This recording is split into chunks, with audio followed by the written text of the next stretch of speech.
प्यारे बच्चों, आज हम कक्षा 8 गणित सहचारिता के बारे में पढ़ेंगे। अब हमने, जैसा आपको बोर्ड पे दिखाई दे रहा है, प्राकृत संख्याओं में योग की सहचारिता, इसका सूत्र है a प्लस बी प्लस सी बराबर a प्लस बी प्लस सी। इसका सहचारिता का मतलब है कि ब्रैकेट पहले वाले को आगे वाले दो में कन्वर्ट कर दिया। ये सहचारिता का नियम है। अब जहाँ पर भी ब्रैकेट लगा होगा, ब्रैकेट चेंज करना है हमें। अब ब्रैकेट चेंज करके हमने इसको एग्जाम्पल लिया 2 + 3 + 4 ऐसे लिख लिया। इधर 2 + 3 + 4 ब्रैकेट पीछे लगा दिया, इसमें आगे लगा दिया। अब 3 और 4 जोड़ करके 7 हो गया। यहाँ पर 2 + 7 9 हो गया। यहाँ पर 2 + 3 5 हो गया, +4 5 + 4 बराबर 9, यानी कि 9 और 9 दोनों बराबर है। इसका मतलब सहचार्य है। योग में, प्राकृत संख्याओं के योग में सहचारिता का नियम लागू है। अब देखिए व्यकलन में वैसे ही यहाँ पर माइनस माइनस लगे हुए हैं, ब्रैकेट आगे लगा दिया, फिर पहले पीछे लगाया, फिर आगे लगा दिया। देखिए इसमें एग्जाम्पल में 2 - 3 - 4 2 - 3 - 4 ब्रैकेट पीछे है और फिर आगे कर दिया। तो 3 में से 4 घटाया तो -1 आया। तो 2 -1 और -1 माइनस माइनस +1, तो 2 + 1 बराबर 3। यहाँ पर 2 में से 3 माइनस किया तो -1 और -4, तो -1 और -4 बराबर -5, यानी कि 3 और -5 बराबर नहीं है। इसको हमने काट दिया बराबर को। इसका मतलब सहचार्य नहीं है। गुणन में देखिए a गुणा b गुणा c बराबर a गुणा b गुणा c, वही है तरीका। ब्रैकेट पीछे फिर आगे। अब इसमें अंतर पड़ता है कि नहीं पड़ता है, देखो 2 3 4 2 3 4 ब्रैकेट पीछे फिर आगे, तो 3 और 4 की गुणा करी 12, 12 की 2 से गुणा करी 24। यहाँ पर 2 तिया 6, 6 की 4 से गुणा करी 24 बराबर है, साचार्य है। ठीक है। अब भाग में देखिए वही बात तरीका, a भाग b भाग c, a भाग b भाग c, ब्रैकेट पीछे फिर आगे। ऐसे इसमें 2 भाग 3 भाग 4 2 भाग 3 भाग 4 ब्रैकेट पीछे ब्रैकेट आगे। 3/4 हो गया 3 भाग 4, तो 2 भाग बाकी जगह गुणा का निशान में कन्वर्ट करेंगे तो 4 ऊपर चला गया, 3 नीचे आ गया।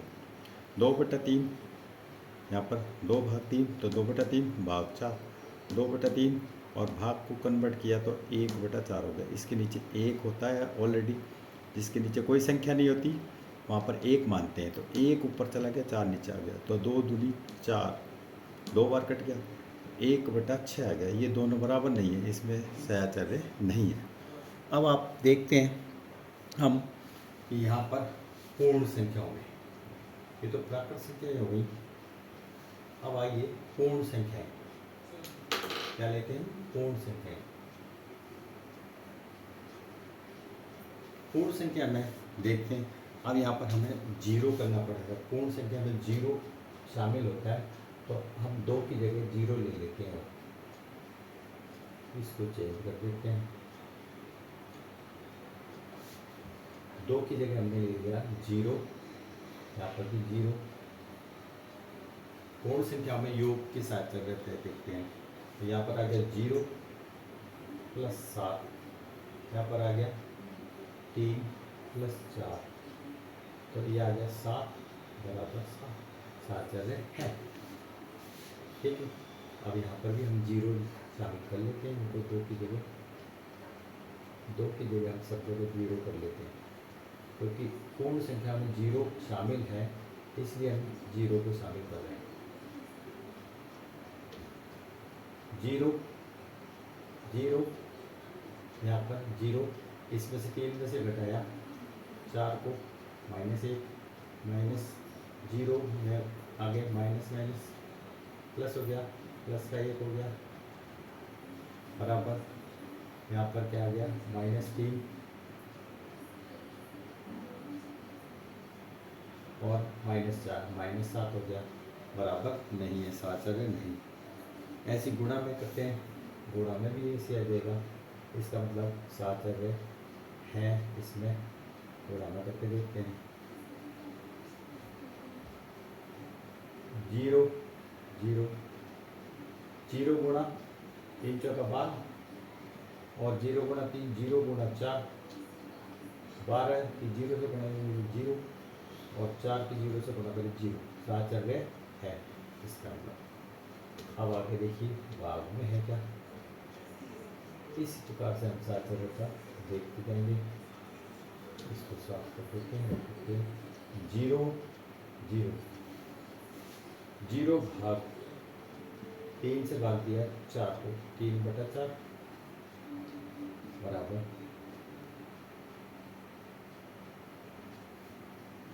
0 भाग 3 भाग 4, यानी कि 3/4 0 गुणा 4/3 और 0 का 0 और गुणा 1/4